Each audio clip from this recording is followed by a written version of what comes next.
Hello friends, आज फिर एक नए वीडियो के साथ।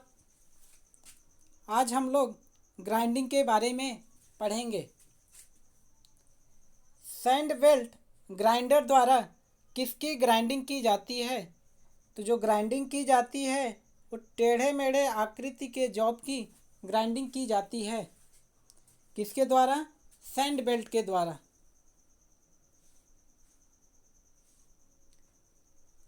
ग्राइंडर व्हील के प्रमुख तत्व हैं एब्रेसिव, बॉन्ड, ग्रेड और स्ट्रक्चर। तो ग्राइंडिंग व्हील के जो मुख्य तत्व हैं एब्रेसिव, बॉन्ड, ग्रेड और स्ट्रक्चर। अपघर्षक पदार्थों का उपयोग किया जाता है ग्राइंडिंग पहियों के निर्माण में। किसमें किया जाता है? ग्राइंडिंग पहियों के निर्माण में। अपघर्षक कड़ों का साइज व्यक्त किया जाता है छलनी के नंबर से।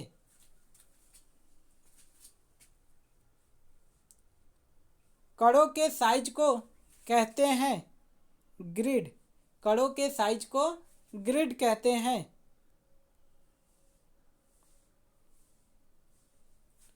मोटे कड़ों का उपयोग किया जाता है रुच ग्राइंडिंग पहिया बनाने में। किसमें? रुच ग्राइंडिंग पहिया बनाने में मोटे कड़ों का प्रयोग किया जाता है।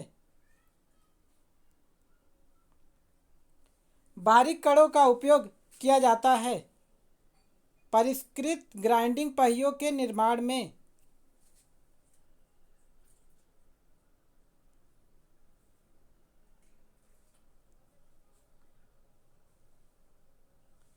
प्राकृतिक अपघर्षक पदार्थ है क्वार्ट्ज, एमरी तथा कोरंडम।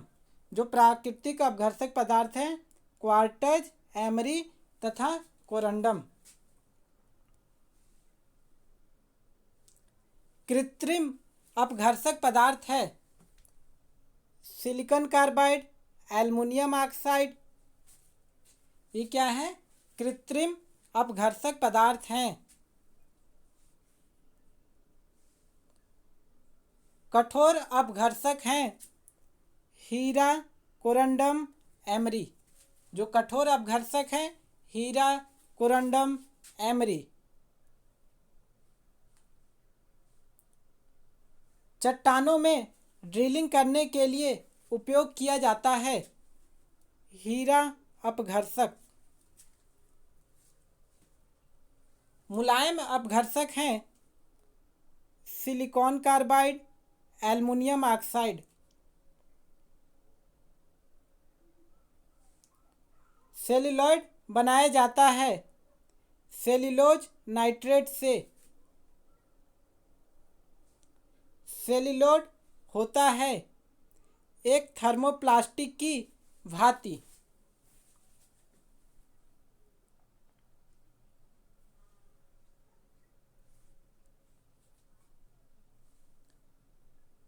सेल्यूलोज होता है कठोर, लचकदार और मजबूत।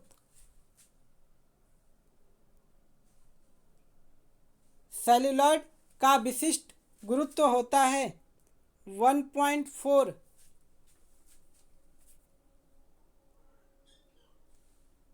सेल्यूलॉइड की प्रवृत्ति होती है संकुचन की।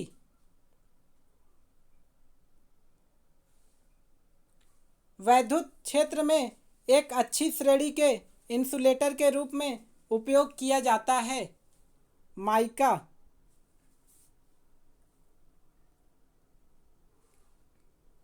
वे पदार्थ जो उच्च तापक्रम सहन कर सकते हैं तथा धातुमल आदि की क्रिया का प्रतिरोध करते हैं कहलाते हैं उच्च ताप सह पदार्थ। उच्च ताप सह पदार्थों का तापक्रम इससे नीचे नहीं होता है 1580 डिग्री सेल्सियस से नीचे नहीं होता है।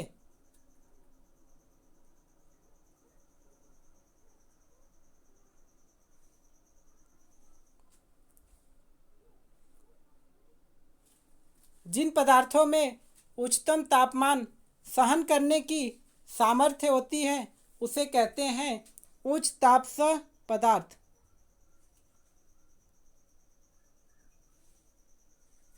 भारतीय स्टैंडर्ड के अनुसार ग्रेन साइज 46 किस ग्रुप के अंतर्गत आते हैं? तो यह मीडियम ग्रुप के अंतर्गत आते हैं।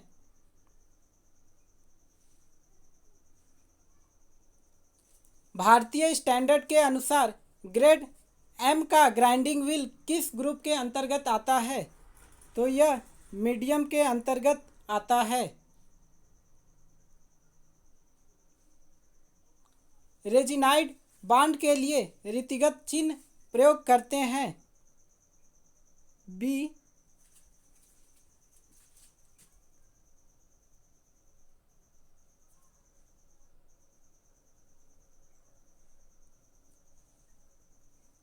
व्हील की बैलेंसिंग की जाती है।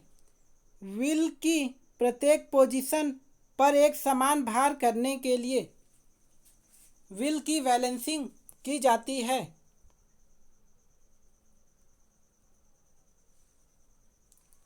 ग्राइंडिंग फ्लूइडों का प्रयोग किया जाता है व्हील के फेस और जाब के बीच घर्षण कम करने के लिए।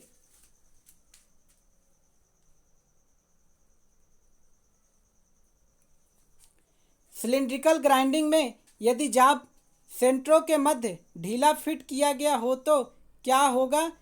जब ढीला फिट किया जाएगा तब जाब गोलाई में नहीं बनेगा।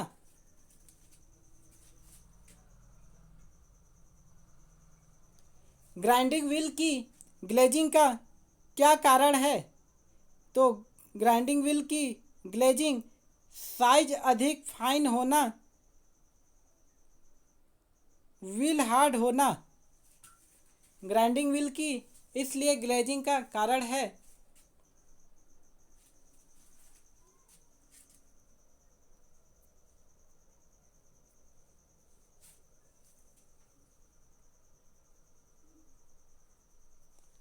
Thanks for watching.